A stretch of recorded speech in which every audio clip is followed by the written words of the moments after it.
আপনি লাস্ট কবে স্নান করলেন? রিসেন্টলি। রিসেন্টলি মানে কবে? রিসেন্টলি মানে পরশুদিন যা গেল তার ৩ দিন আগে। আচ্ছা, আপনি কি এটা মনে করেন যে প্রত্যেকদিন স্নান করা উচিত নয়? অবভিয়াসলি এটা উচিত নয়। এটা আমার কথা নয়। একটা খুব বড় ইনস্টিটিউটে একটা রিসার্চ হয়েছিল। ইনস্টিটিউটের নামটা যদি বলেন। International institute of unnecessary research. ওদের তরফ থেকে যেটা বলা হচ্ছে যে প্রত্যেকদিন স্নান করলে চামড়া ক্ষয়ে যেতে পারে। তো এইভাবে চামড়া ক্ষইতে থাকলে একসময় মানুষ বিলুপ্তপ্রায় প্রাণীতে পরিণত হবে। তাই সপ্তাহে ১ দিন স্নান করা উচিত। দেখুন আরেকটা রিসার্চ হয়েছিল খুব বড় একটা ইউনিভার্সিটিতে।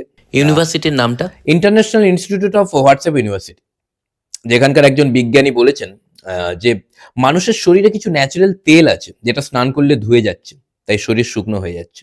মানে এটা কেন হচ্ছে? কেন এটা উনি বলেননি। কেন? কেননা উনার খুব তেল হয়ে গেছে। আরেকটা রিসেন্টলি একটা রিসার্চ হলো যেখানে বলা হচ্ছে মানে রিসার্চে কি করেছে ওরা ১০ জনের দুটো টিম তৈরি করে। এবার ১০ জনকে ৩ মাস ধরে প্রত্যেকদিন স্নান করানো হয়।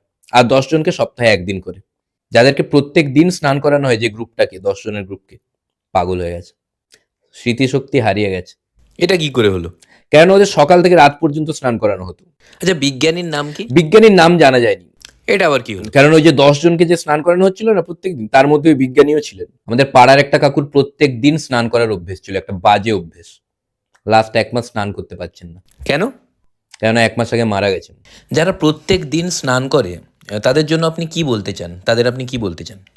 অ্যাকচুয়ালি তাদের জন্য আমার খুব খারাপ লাগে। মানে ওরা যেভাবে স্নানটাকে একটা নেশাতে পরিণত করেছে, যেভাবে একটা নেশায় ডুবে গেছে, একটা বাজে অভ্যেসে পরিণত করেছে। মানে ওরা ওই অ্যাডিকশন থেকে বেরিয়ে আসতে পারছে না। আমি কোথাও না কোথাও মনে করি যে মানে ওদের কাজ নেই বলে ওরা স্নান করছে। কাজ নেই, চলো স্নান করে নিই। আপনি অ্যাকচুয়ালি কোন সময়টা স্নান করেন? যখন কোনো রিলেটিভের বাড়ি যেতে হয় তার আগে স্নান করি। রিলেটিভের বাড়ি কখন যান? আমি যাই না।